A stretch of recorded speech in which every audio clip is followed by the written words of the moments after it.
क्या आप बिगनर हैं या आपने अभी कुछ महीनों पहले वर्कआउट स्टार्ट किया है, समथिंग 4 5 6 7 महीने पहले। आप एक्सरसाइज कर रहे हो लेकिन आपकी भी मसल ग्रोथ रुक गई है। डाइट अच्छी ले रहे हो लेकिन मसल में फिर भी कोई इम्प्रूवमेंट नहीं आ रहा है। तो चिंता करने की कोई बात नहीं है। आज मैं आपको बताऊंगा चेस्ट वर्कआउट के बारे में। चेस्ट वर्कआउट के बारे में पूरे शेड्यूल के साथ बताऊंगा कि पहले कौन सी एक्सरसाइज, दूसरी कौन सी एक्सरसाइज, तीसरी कौन सी एक्सरसाइज करनी चाहिए, हमें कितने सेट्स लेने चाहिए, पर सेट में कितने रेपिटेशंस होने चाहिए। सारी जानकारी आज मैं आपको इस वीडियो में देने वाला हूँ। इसलिए आज की वीडियो थोड़ी लंबी होने वाली है, पर बहुत ही अमेजिंग इन्फॉर्मेशन इस वीडियो में आपको मिलेगी। और आपको ये वीडियो अच्छी लगे तो लाइक करना, और किसी बॉडी वर्कआउट पर वीडियो चाहिए तो कमेंट में ज़रूर बताना। तो वर्कआउट स्टार्ट करने से पहले हम बात करेंगे वार्म अप के बारे में। वार्म अप में ज़्यादा कुछ नहीं, केवल shoulder mobility, hand mobility, hand swing कर लो, बस ये। क्योंकि हम वेट को पुश करेंगे तो इंजरी होने का डर ना रहे। और आपने देखा होगा मैं स्टार्टिंग में पुशअप्स कर रहा हूँ। पुशअप्स इसलिए किए जाते हैं क्योंकि चेस्ट एक हमारा पुशअप वर्कआउट है। जब हम पुश करते हैं वेट को तो तभी मसल ग्रोथ होता है। तो इसके लिए हमें पहले बॉडी वेट एक्सरसाइज जरूरी है। बॉडी वेट पुशअप्स करेंगे तो हमारे चेस्ट मसल्स क्या है, वो एक्टिव हो जाएगी।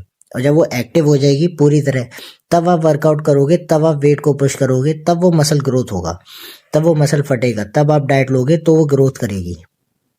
इसलिए चेस्ट वर्कआउट से पहले पुशअप्स बहुत ज़रूरी है। और दिन आप पुशअप्स ना करो चलेगा, लेकिन जिस दिन आप चेस्ट वर्कआउट करो उस दिन पुशअप्स जरूर करो। अब हम स्टार्ट करेंगे वेट ट्रेनिंग, चेस्ट वर्कआउट। हम पहली एक्सरसाइज लेंगे फ्लैट बेंच पे बारबल प्रेस। बारबल प्रेस में हमें ये ध्यान रखना है कि हमें वेट कितना लगाना है और कैसे लगाना है। देखो, वेट लगाने में हमें ये चीज़ ध्यान रखनी है कि वेट उतना होना चाहिए जितना हम पुश कर सकें, और इतना भी नहीं कि आप जो डेली वर्कआउट कर रहे हो, डेली एक्सरसाइज, डेली आप जो वेट लगा रहे हो वो भी मत लगाओ। कम से कम एटलीस्ट उतना वेट लगाओ कि आप 8 से 10 रैप निकाल लो और लास्ट के 2 रैप फेलियर हो। क्योंकि हमें पर सेट में 8 से 10 ही रैप रखने हैं, उससे ज़्यादा नहीं रखने हैं। लास्ट आप 12 रेपिटेशन करो, ज़्यादा रेपिटेशंस करने की कोई ज़रूरत नहीं है। हाँ, ज़्यादा रेपिटेशंस कब किए जाते हैं, जब आपने वेट लगाया है और वो वेट आप आसानी से आप पिक कर पा रहे हो, आसानी से आप उस वेट को पुश कर पा रहे हो, आपने 10 12 रैप निकाल दिए और आप और भी कर सकते हो, तो वो सेट या तो आपका खराब हो गया।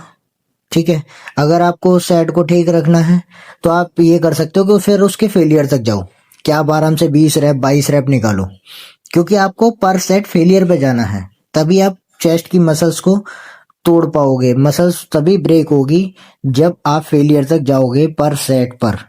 तो इसलिए वेट हमेशा देखकर उतना लगाओ जितना आप आसानी से पुश कर पा रहे हो, और 10 से 12 रैप आपके फेलियर तक निकल जाएंगे।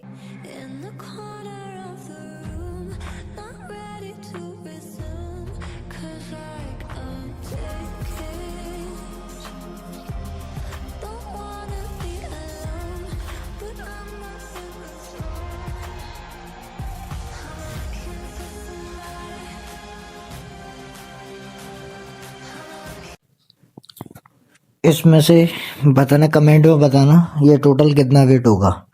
जितना भी ये पहला सेट अगर मैं ले रहा हूँ तो पहला सेट ये कितना वेट होगा, आप लोग कमेंट में बताना। इसमें चेक करने वाली बात यह है कि अभी आप चेक ये करेंगे कि फॉर्म चेक करना, कि हमें कितना वाइड पकड़ना चाहिए, एल्बो कितने खोलने चाहिए, कितने लॉक रखने चाहिए। और मेनली अगर मैं आपको एक चीज़ बताऊँ, एल्बो कभी भी ऊपर तक लॉक करना ही नहीं है।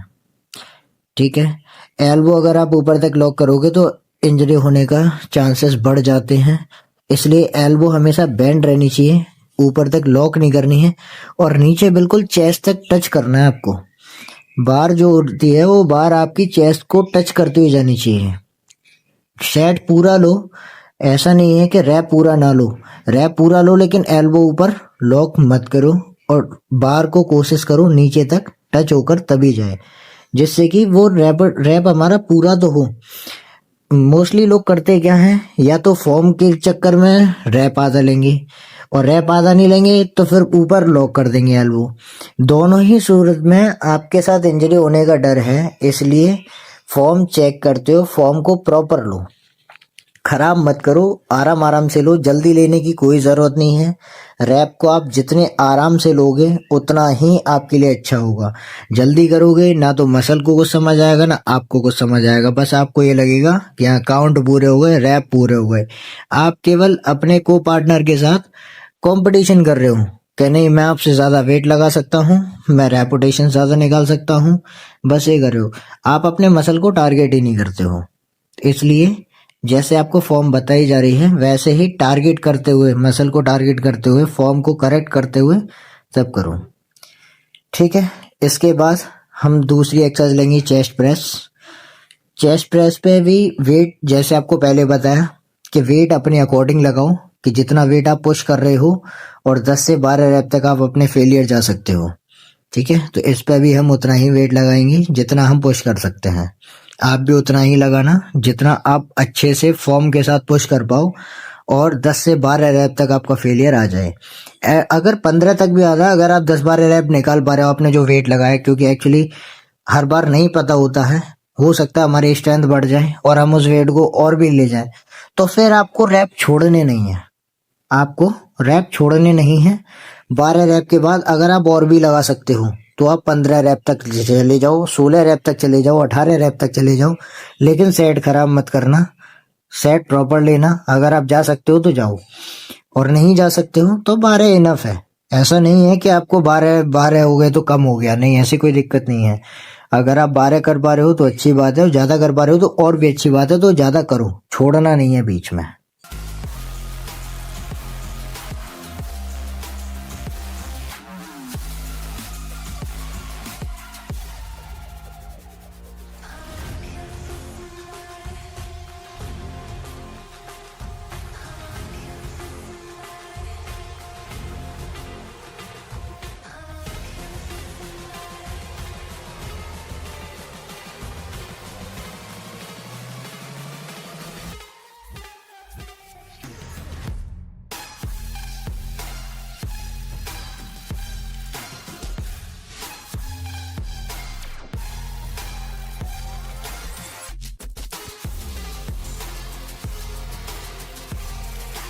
इस पे आप लोग रैप काउंट करके बताना कि इस पहले सेट पे मैंने कितने रैप निकाले होंगे, जिससे आप लोगों को आइडिया लग जाएगा कि हमें रेपिटेशंस कैसे रखने हैं और एक सेट कैसा रखना है।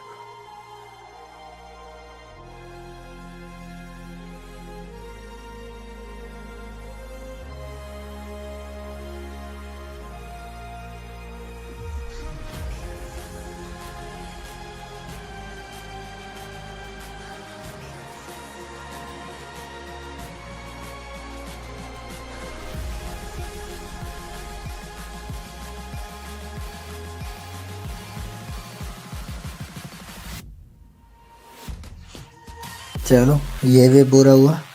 इसके बाद हम चलते हैं अपनी नेक्स्ट एक्सरसाइज पे। नेक्स्ट एक्सरसाइज हम लेंगे, इसके बाद तीसरी एक्सरसाइज रहेगी। तीसरी एक्सरसाइज रहेगी हमारी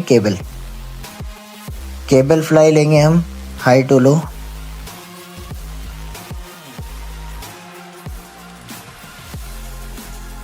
केबल फ्लाई की हमें हमेशा फॉर्म बहुत ही चेक करके और करेक्ट रखनी है। मोस्टली होता क्या है, केबल फ्लाई में फॉर्म हमेशा ही मोस्टली गलत चली जाती है। इसका हमें फॉर्म बहुत करेक्ट रखनी है, जिससे कि ना तो हमारे पास हमारे अंदर कोई मसल इंजरी होनी चाहिए, और मसल जो टारगेट हम करना चाह रहे हैं, क्योंकि केबल फ्लाई क्या है ना, हमारे लोअर मसल पर वर्क करती है, लोअर चेस्ट मसल्स पर। तो हमें ये भी ध्यान रखना है कि हमारा वो लोअर चेस्ट मसल टारगेट हो भी रहा है या नहीं हो रहा है, ठीक। तो इसमें आप अभी फॉर्म चेक करना कि हमें फॉर्म कैसे रखनी है। चेस्ट हमेशा अप रहेगा, बॉडी हमेशा डाउन रहेगी थोड़ी सी, और चेस्ट अप रखने के साथ साथ हमें यह भी देखना है कि हमारे हाथ ज़्यादा पीछे नहीं जाएं, ठीक है। बहुत से लोग क्या करते हैं, वेट ज़्यादा लगा लेते हैं तो हाथ बहुत ज़्यादा पीछे चला जाता है, जो कि गलत है। और दूसरी चीज़, अगर वेट कम होता है तो इंसान फिर हाथ जो आगे लाता है तो वो कहीं भी लाता रहता है, या तो नीचे ले आएगा या आगे फेस पर लाता रहता है, वरना आगे चेस्ट पर लेता रहता है। तो हमें ये भी ध्यान रखना है कि हमारे हैंड मोबिलिटी बिल्कुल ठीक आनी चाहिए, और हमें ये ध्यान रखना है कि हमारे लोअर चेस्ट मसल ही टारगेट होना चाहिए उससे। तो इसकी फॉर्म हमेशा करेक्ट रखना देख करके। वेट अपने अकॉर्डिंग लगाओ, जितना आप पिक कर सकते हो सिर्फ उतना ही।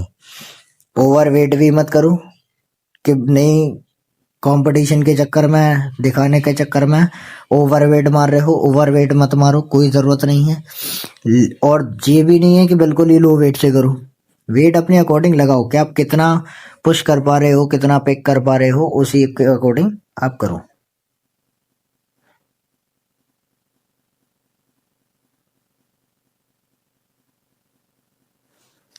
तो इसमें आपको समझ में आया होगा। आप चेस्ट पंप देख सकते हो, आप ही के सामने ही वर्कआउट स्टार्ट किया था। ऐसा नहीं है कि वर्कआउट पहले कर लिया हो उसके बाद वीडियो बना रहा हूँ। आप ही के सामने वर्कआउट स्टार्ट किया था, पुशअप्स आप ही के सामने स्टार्ट किए थे, वार्म अप आप ही के सामने स्टार्ट किया था। आप चेस्ट मसल्स देख सकते हो। अगर आपको यही पंप चाहिए तो यही वर्कआउट आप फॉलो कर सकते हो। बाकी आप जैसे बताओगे। आप अगर किसी और भी बॉडी पार्ट पर वीडियो चाहिए मैं उस पर भी बना दूंगा, आप कमेंट में बताना। तो इसके बाद हम करेंगे अपनी चौथी एक्सरसाइज। चौथी एक्सरसाइज होगी हमारी डंबल ओवरहेड बेंच पर, फ्लैट बेंच पर। इसके साथ आपको एक और बात बताना चाहूँगा। बहुत सारे लोगों का ये कहना है, ये मिथ है कि ये डंबल ओवरहेड जो है वो बैक पे आती है। ऐसा नहीं है दोस्तों, ये एक्सरसाइज मेन चेस्ट के लिए भी है। वो आपके ऊपर मैटर करता है कि आपको फॉर्म करेक्टली नहीं आनी चाहिए। अगर आपको फॉर्म नहीं पता होगी तो फिर चेस्ट की सारी एक्सरसाइज ही बेकार है। हमने फ्लैट बेंच भी करी, अगर आपको फॉर्म नहीं पता वो भी खराब हो जाएगी। हमने चेस्ट प्रेस किया, आपको अगर फॉर्म नहीं पता, तरीका नहीं पता, तो वो भी आपकी अलग चली जाएगी। केबल फ्लाई तो आपकी किसी पे भी जा सकती है, वो शोल्डर पे भी आ जाता है, वो ट्रैप पे भी आ जाती है। अगर आप फॉर्म करेक्ट नहीं लोगे तो वो चेस्ट पर आएगी ही नहीं।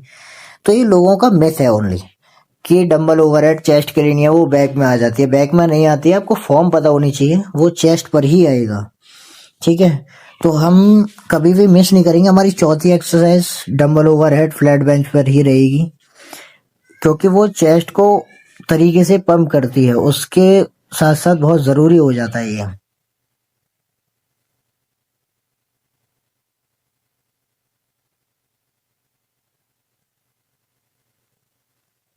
इसमें भी हमें ये भी ध्यान रखना है, बॉडी डिहाइड्रेशन नहीं करनी है। प्यास लगे पानी जरूर पियो भाई। बहुत सारे लोगों को मैंने वर्कआउट के बीच में देखा पानी नहीं पीते हैं, ज़रूरी होता है पानी वगैरह पीते रहो, बॉडी डिहाइड्रेट नहीं होनी चाहिए। इसके बाद हम एक्सरसाइज लेंगे, हमारी चौथी एक्सरसाइज रहेगी बटरफ्लाई। ठीक है,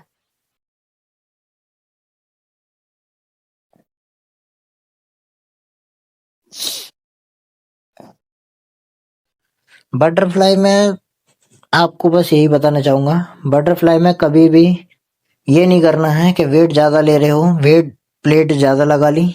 अब हो क्या रहा है, बॉडी आगे जा रही है, चेहरा आगे जा रहा है, आगे झुके जा रहे हो, बस खींचने से मतलब है। नहीं, ऐसा नहीं करना है, खींचना नहीं है।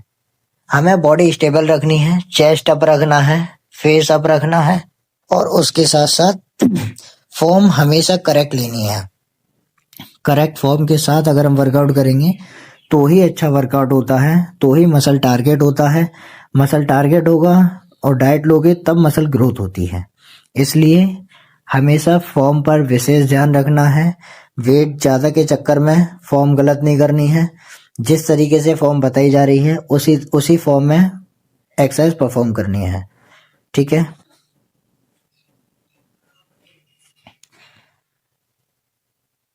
इसके साथ हमारी 5 एक्सरसाइज कंप्लीट हो गई। मैं आपको एक बार और रिपीट कर देता हूँ। पहली एक्सरसाइज हमारी चेस्ट प्रेस थी, दूसरी एक्सरसाइज हमारी मशीन पे चेस्ट प्रेस थी, तीसरी एक्सरसाइज हमारी केबल फ्लाई थी, चौथी एक्सरसाइज हमारी डंबल ओवरहेड थी फ्लैट बेंच पर, पांचवी एक्सरसाइज हमारी बटरफ्लाई थी। ये पांचों एक्सरसाइज करने के बाद हम पुशअप्स करेंगे। पुशअप्स पहले हमने स्टार्टिंग में एक वर्कआउट से स्टार्ट करने से पहले हमने बॉडी वेट पुशअप्स किए थे, क्योंकि हमें मसल्स को एक्टिव करना था, चेस्ट मसल्स को। अब हम मसल्स को दोबारा से पुशअप्स करके मसल्स को दोबारा से ट्रेन करेंगे। हमने जिस तरीके से अभी चेस्ट मसल्स अपनी ट्रेन की हैं उसको और अच्छे तरीके से बनाने के लिए। तो अब हम करेंगे वेटेड पुशअप्स। वेटेड पुशअप्स में आप देख रहे होंगे हमने प्लेट को ऊपर रखा है। आप वेट अपने हिसाब से रख सकते हो, जितना वेट आप कैरी कर सकते हो उसके अकॉर्डिंग। मैंने अभी जो 15 kg की प्लेट रखी है, आप 20 रख सकते हो, 25 रख सकते हो, जैसी भी आपकी स्ट्रेंथ, आप जितना भी कैरी कर सकते हो उसके अकॉर्डिंग। लेकिन ये करनी जरूर है, मिस नहीं करनी है, तभी आपका वर्कआउट कंप्लीट होगा। ओके गाइस, इसके बाद अगर आपको नेक्स्ट वीडियो चाहिए तो कमेंट में बताना।